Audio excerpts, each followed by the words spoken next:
সোনামুড়া মহকুমা প্রধানত কৃষিভিত্তিক মহকুমা।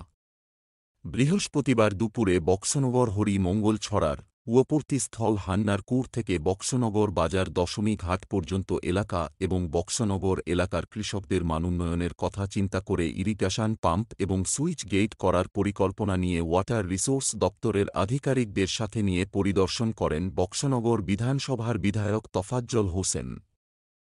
সাথে ছিলেন ওয়াটার রিসোর্স দপ্তরের এক্সিকিউটিভ অফিসার পরিমল দেবনাথ, বক্সনগর পঞ্চায়েত সমিতির চেয়ারম্যান সঞ্জয় সরকার, বক্সনগর ব্লকের বিডিও ডক্টর অনিমেষ দেব বর্মা সহ অন্যান্যরা।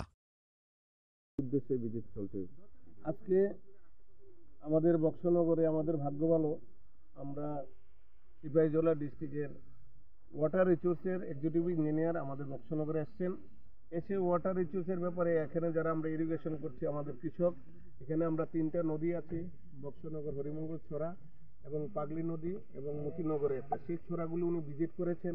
ভিজিট করে কৃষকদের কিভাবে কৃষিকাজের দিকে অভ্যস্ত করতে পারি এবং এখানে মিনি সুইচ গেট করার জন্য আমি স্যারকে প্রপোজাল দিয়েছি। স্যারও এটাতে একমত হয়েছেন। একটা মিনি সুইচ গেট যদি 3টা ছেড়ার মধ্যে আমরা করে দিই তাহলে এখানে হাজার হাজার কৃষক তার রবি শস্য করতে পারবে, ধানও করতে পারবে। সেটার ব্যাপারে স্যার প্র্যাকটিক্যাল দেখে স্যারও এটাতে সম্মতি হয়েছেন। তার পাশাপাশি আমাদের ইরিগেশনে যে বক্সনগরে ইরিগেশনের ব্যাপারটাও উনি প্রত্যক্ষদর্শী দেখেছেন। আমাদের এখানে ছোটোখাটো কিছু প্রবলেম আছে, সেগুলোর ব্যাপারেও আমাদের স্যার এখানে এক্সিকিউটিভ ইঞ্জিনিয়ার উনি আশ্বস্ত করেছেন যে অতি সত্বর এগুলো দেখে যাতে কৃষকদের যাতে ইরিগেশন কাজ করতে পারে সেদিকে উনি বক্সনগরটার দিকে নজর দেবেন। তাতে সংরক্ষিত ব্যবস্থা ছিল, কিন্তু আজকে আপনি বিধায়ক হওয়ার পর থেকেই দেখা গেছে নদীগুলো নিয়ে এসে চিন্তা ভাবনা করছেন। এটা একটা অসংরক্ষিত অবস্থায় আসছে, এটা কি এখন নতুন করে একটা কাজ করার পরিকল্পনা চলছে? অবশ্যই এখানে আমাদের সাথে আছেন আমাদের ব্লক আধিকারিক বিডিও সাহেব এবং আমার ব্লকের চেয়ারম্যান সাহেব এবং ওয়ার্কিং স্ট্যান্ডিং কমিটির চেয়ারম্যান এবং আমার এক্সিকিউটিভ ইঞ্জিনিয়ার যে ওয়াটার রিসোর্স, সবাই মিলে এখানে আমরা ভিজিট করেছি। এখানে আমরা আলোচনা এটাই এসেছি, এই যে নদীগুলো যেগুলো আমরা অকেজোভাবে পড়ে আছে সেগুলোকে যদি আমরা কাজে লাগাই, এই ছেঁড়াগুলোকে যদি আমরা কাজে লাগাই, ড্রেসিং করে যেভাবে হোক আমরা সেগুলোকে যাতে পাবলিকের কাজে লাগাতে পারি, কৃষকদের কাজে লাগাতে পারি, সেই চিন্তায় আমরা সবাই মিলে করেছি।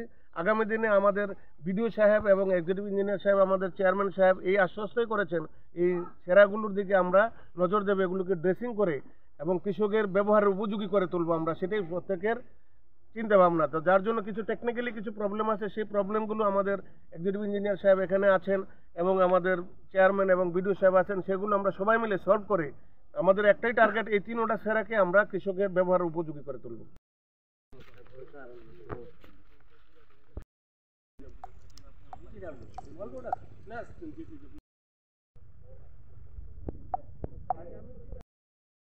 আপনি কালকে ফোনে কইছেন, এটা আপনি মনে রাখেন।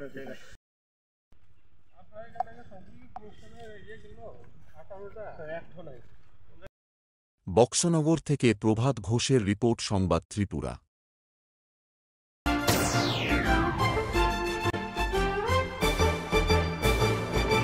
রান্নার স্বাদ এবং গুণমান বৃদ্ধি পানি সিস্টার গুঁড়া মশলা, সয়াবিন আটা সুচির পর প্রত্যেকের সুস্বাস্থ্যের জন্য এবার রান্নার তেলের দায়িত্বেও sister kachi ghani mustard oil. Sister, আপনাদের বিশ্বাস আমাদের দায়িত্ব।